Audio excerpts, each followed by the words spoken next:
সাগর নদী আর পাহাড় বডে, পাখিদের গুনগুন গুন ঝরডে। সাগর নদী আর পাহাড় বডে, পাখিদের গুনগুন গুন ঝরডে। ভেসে আসে ওই সুমধুর তান, চারদিকে শুনি আল্লাহর জয়গান।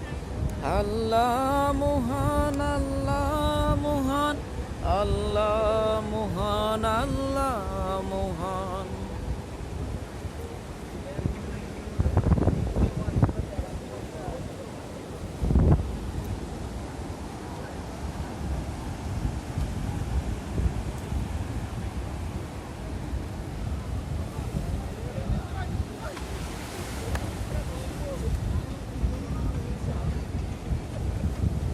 সুবহানাল্লাহ। মানে সমুদ্র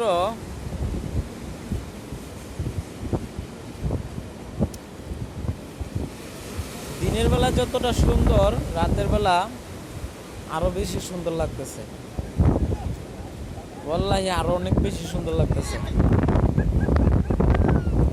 তবে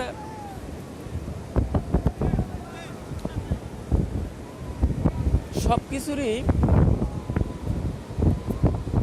ডিমান্ড কমে। এই যে এত সুন্দর সমুদ্র, এরও ডিমান্ড কমে। কিভাবে কমে?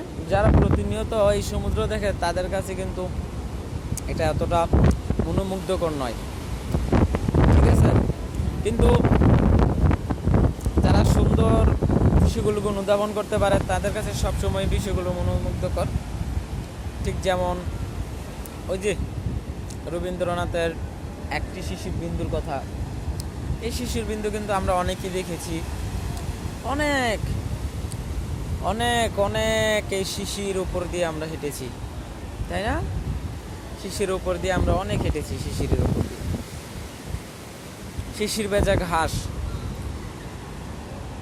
এমন একটা সকালে হয়তো বা যাইতো না শীতকালে যখন গ্রামে ছিলাম, যে আমাদের পায়ের শিশির লাগে নাই, তাই না? ঠিক তেমনই। তবে ভয়ঙ্কর সুন্দর একটা জিনিস, এর যেমন বিশালতা, এর যেমন সৌন্দর্য, একইভাবে এটা অনেক ভয়ঙ্কর। এখানকার মানুষ এর সাথে সার্ভাইভ করে টিকে আছে, তাই না?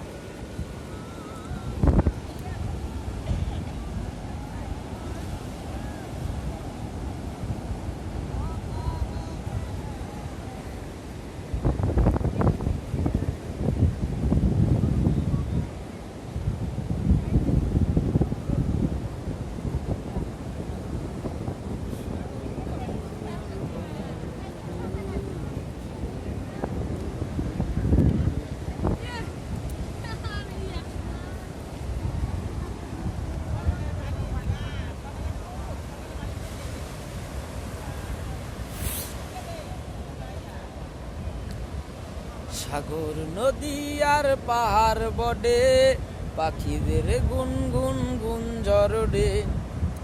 সাগর নদী আর পাহাড় বডে, পাখিদের গুনগুন গুন ঝরডে।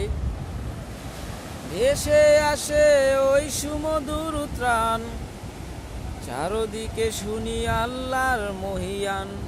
ভেসে আসে ওই সুমধুর ত্রাণ, চারদিকে শুনি আল্লাহর জয়গান। আল্লাহ মহান, আল্লাহ মহান, আল্লাহ মহান, আল্লাহ মহান।